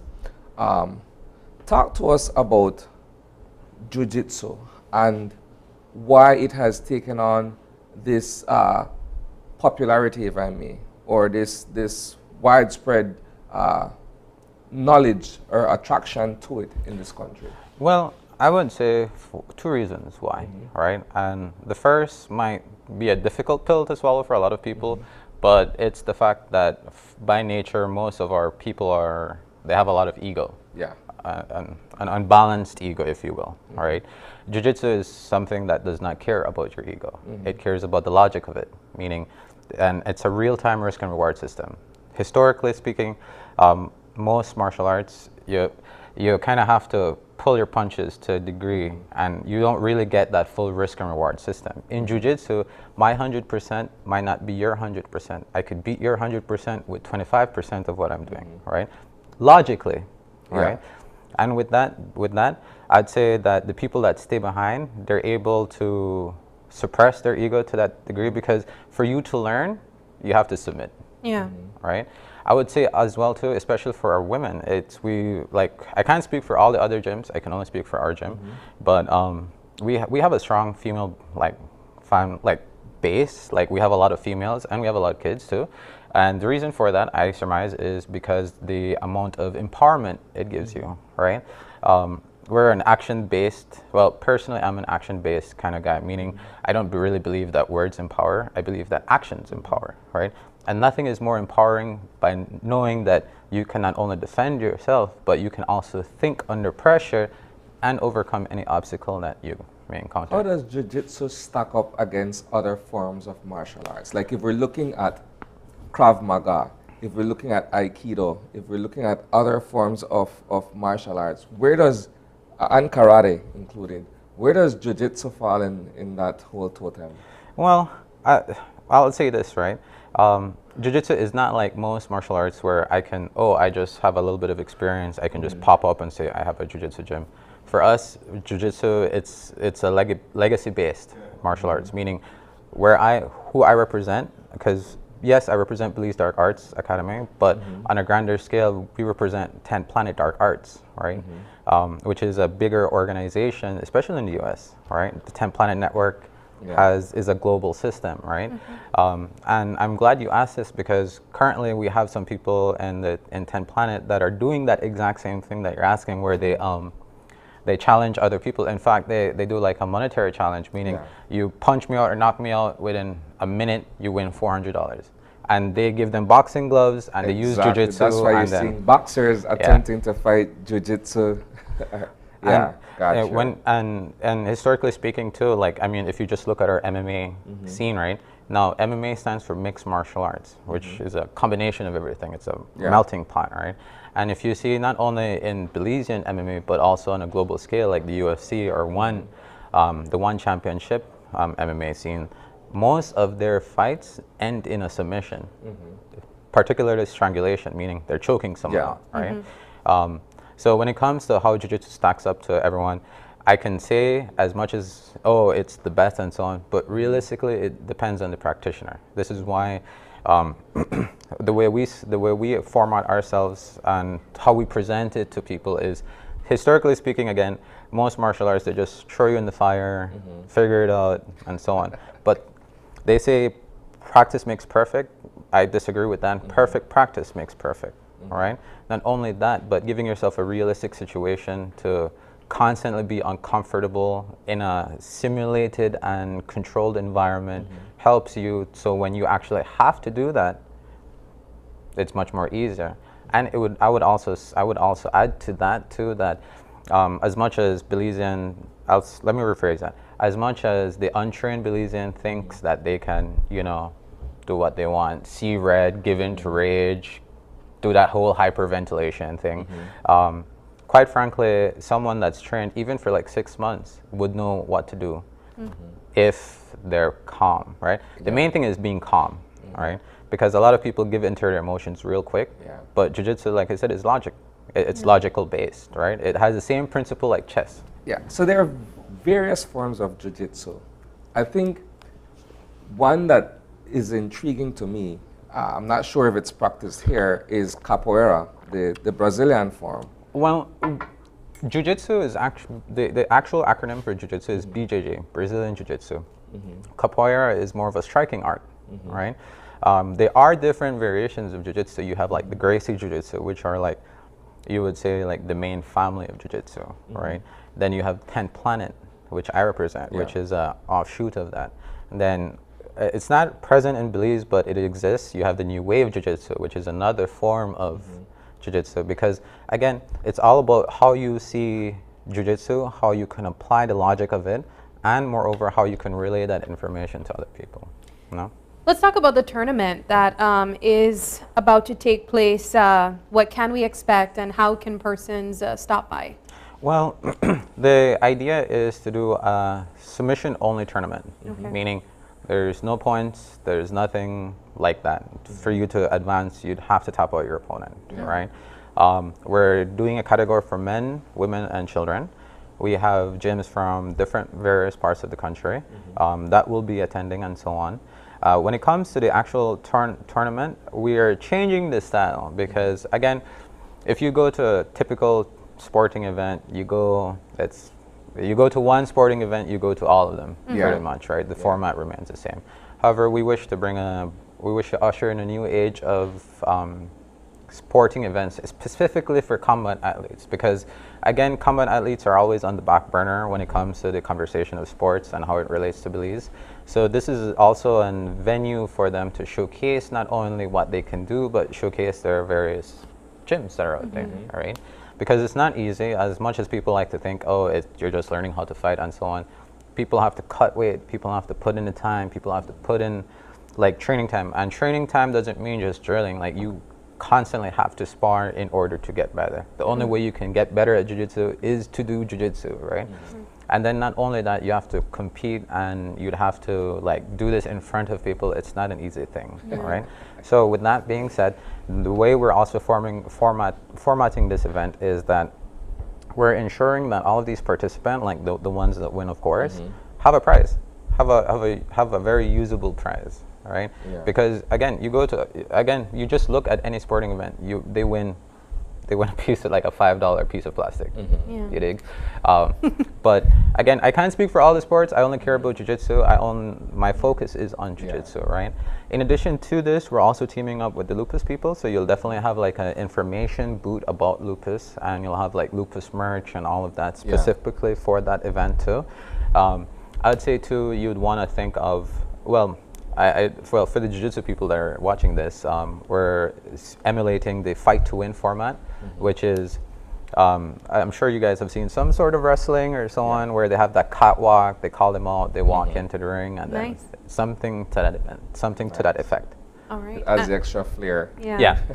So when will the tournament be? How much is it to attend and where? Well, originally we had the date set for the last Saturday of this month, but there was a lot of scheduling conflicts with the Belize Musical Festival thingy. So we're changing it for the first Saturday of August, right? When it comes to the tickets, this week we're actually going to be like spreading that information about. There'll be 3 types of tickets. You'll have the regular, right? That will be in the benches and so on, the benches and all that jazz. Then you'll have like silver type, pretty much, where you'll be seated along the catwalk.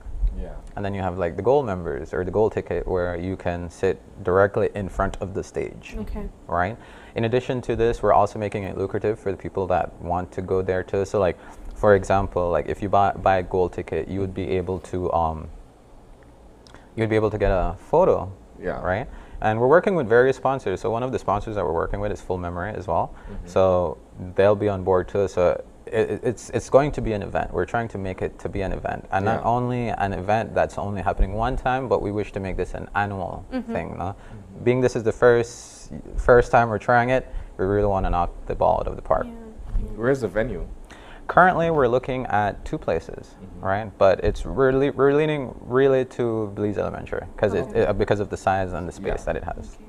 And aside from that, if anyone is interested in learning jiu-jitsu, can they reach out to you to be a part of Dark Arts, Belize Dark Arts? Yes, this month is actually one of our busiest months. So if they wish, this would be the time. Actually speaking, after this session, we're going to start our summer program for jiu-jitsu for kids and teenagers, and then as well, for the first time in a long time, we're actually bringing a 10th Planet black belt into Belize, and he's bringing a crew from the 10th Planet HQ over here. So it might not be a big news for you guys, but for us to have a black belt of that caliber here in Belize for the rolls. Rolls means sparring, by the way. It's for us, it's a big thing because it's not every day you get to meet a black belt. And I'll put it like this, right? As much as people look at black belts with a mysticism and so on, realistically, they're just a white belt that never quit. Right? I love that. Yeah, I love that. So they can check us out on Facebook or Instagram of the same name, Belize Dark Arts Academy. They can shoot a message. Typically what we offer, because we don't want to waste anyone's time, is we offer them a trial session. Okay. Because it goes... See if you like it or works for you. Exactly, because it goes both ways, right? I don't want to force you to do anything and then you have a bad impression of jiu-jitsu, but at the same time, I don't want to be wasting my time as well with someone that, wouldn't want to do it. And I say that lovingly too, because again, not a lot of people like close proximity, being under pressure or being under stress, because that's what you're going to have to get comfortable with. Yeah. And jiu-jitsu is full contact. Yeah. Yeah. So definitely. Is there an age range that you guys are working with, and also is there a cost associated with the summer program? Yes. So we have the kids section from 6 to 12 years old, and then the teenagers from 13 to 17. All right. And for the month, it's just $25. Oh, that's good. All right. Because again, we're not. Yes, we just want to keep the lights on, but at the same time, we also want to spread the art. You dig? All right. Well, thank you so much, Ben. We appreciate the information, and we look forward to the upcoming tournament in August. All right. Thank you. Thank you. All right, we're going to take a break, and when we come back, we wrap things up, so don't go away.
Your life just got a lot less complicated with Belize Bank Contactless MasterCard Debit Card. Introducing our Standard Debit and MasterCard Platinum Debit Cards. Now you can make purchases anywhere MasterCard is accepted with one tap, pay and go. Your contactless card never has to leave your hands, especially in these times. And your card is embedded with multiple layers of security. Platinum card holders get to enjoy extra benefits like price protection, purchase protection, trip inconvenience, and luggage protection, just to name a few. Start enjoying a cashless lifestyle today with the Belize Bank.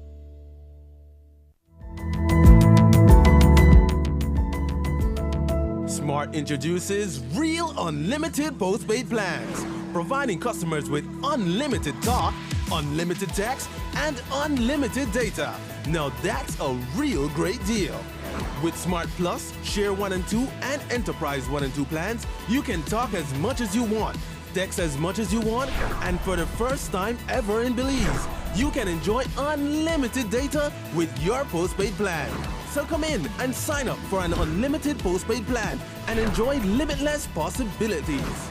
In addition, other plans such as the Flex Junior, Choice, and Select have been boosted with a lot more talk, text, and data, providing you with the best value for your budget.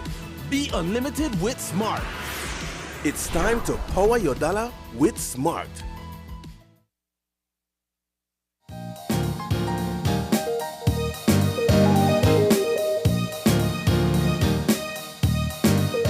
Welcome back, and thanks for sticking with us this morning. We had 3 great conversations. Isani, of course, we started things off with Beltrade, and they were talking about the investment summit that is coming up. Of course, we did have Dr. Almendarez with us before, just to kind of get the ball rolling as it relates to the investment summit. But this was an update on where they are as it relates to the planning and, of course, what businesses and investors can expect for the summit. Well, if you want to be a sponsor, there are only a few remaining categories left. As the marketing manager mentioned, the top seat is already gone. Yeah. So if you want to be a part of the investment summit, you want to sponsor, or if you are a small business and you want to be able to learn more about what is being offered out there for investors at various sizes or rungs of the ladder, then you could always get in touch with Beltrade and be a part of this year's activity. Yeah. And then, of course, we were joined by members of the EAP program. We were joined by Janine Cayetano and a medical practitioner herself, a mental health practitioner herself, that is Azalia Gongora, and they were talking about the program that exists under the government, which I find really great, and I think that it's important for them to continue spreading the information. This program is designed to offer mental health support to public officers. And of course, as they mentioned, you don't have to be experiencing a mental health crisis to take advantage of this program. Simply, if you'd like to talk, you can access it. And we really appreciated having them here with us to explain what it offers, of course, to remind persons that are interested or maybe thinking about it that there lies confidentiality, so you don't have to worry about your private information be sharing. So I really did enjoy that discussion as well. And of course, the final conversation we had this morning, how the martial art form of jiu-jitsu ties into being able to assist the Lupus Association with funding. I know that these are very expensive and costly initiatives. When you look at what the work of the Lupus Association is doing, similar to the work of the Cancer Society or the Diabetes Association, it takes a lot of time and money, you know, to be able to provide the kind of outreach to persons who are afflicted by these various diseases. And so to have an activity where you're taking whatever would have been the proceeds and donating it to this worthy cause, I think it's commendable. Yeah, we definitely want to say thank you to Ben that stopped by and shared this initiative that they are taking on. We definitely need to see more of this taking place as it relates to other, you know, supporting other associations as well. But we do know that the Lupus Association definitely needs this type of financial support. The families that are battling lupus definitely need this type of financial support. And so we encourage you, our viewers, if you are interested in, you know, just watching a jiu-jitsu tournament or simply just supporting the Lupus Association, to stop by. They're having their tournament the first Saturday of August. Of course, they will be finalizing the venue and the tickets prices, so you can further get information on their social media pages. But yes, that about wraps things up in terms of the show today. We do have a birthday shout out though. We want to say happy birthday to Brianna Usher from your family and friends. Happy birthday to you. You look beautiful. We hope that you have a great day today and an even better week, Brianna. We also want to tell our viewers, if you're interested in giving birthday shout outs or if you have questions or concerns, you can send us an email at oye@channel5belize.com. But you can also tune in on Facebook on Open Your Eyes BZ and Instagram for behind the scenes content at OYE Belize. Thank you guys so much for joining us. And please join us again tomorrow as you open your eyes to start your morning right. Until then, keep your eyes, your mind, and your hearts open. Have a great Wednesday.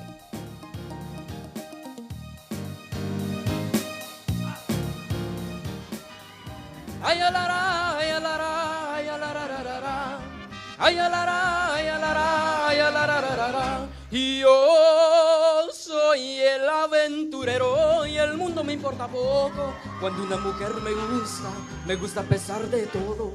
Me gustan las altas y las chaparritas, las vacas, las gorras y las chiquititas, solteras y viudas y divorciaditas. Me encantan las chatas de caras bonitas. Y por eso digo así cantando con mi canción.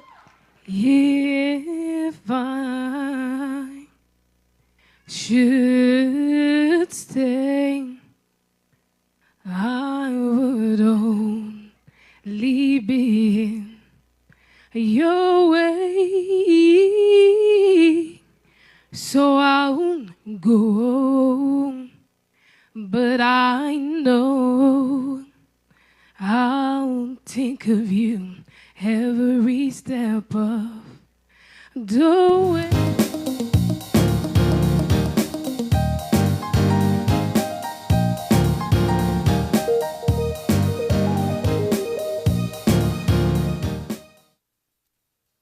Open Your Eyes was brought to you by the Belize Bank. Our country, your bank.